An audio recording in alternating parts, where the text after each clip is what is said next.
living alongside a rich man's life, stunning with yards of long hair.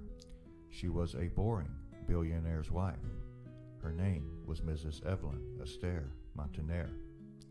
Days spent with friends, sipping tea. Any party with her, quite the affair. Always hosting soirees featuring the bewitching Mrs. Evelyn Astaire Montaner. He was an up-and-coming artist. Came from Warsaw, tagged a debonair.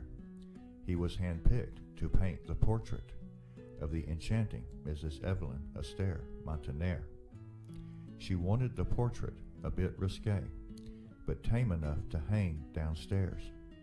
He was to highlight the long flowing hair of the captivating Mrs. Evelyn Astaire Montaner. For a week she posed for the painting. Her husband had no idea, was unaware. The debonair artist was creating the portrait of the divine Mrs. Evelyn Astaire Montaner. But he found out, went into a rage, had fits of anger, bouts of despair, at the thought anyone would see the portrait of the ravishing Mrs. Evelyn Astaire Montaner.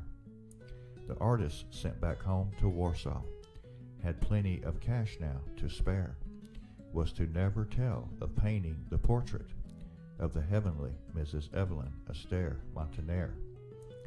The portrait would stay covered in the attic. For many years she was heartbroken it would never air, thought it forever not to be found. It's at the home of her sibling, Mr. Fred Astaire. Always in the shadow of her famous brother, Evelyn wanted to make the world aware.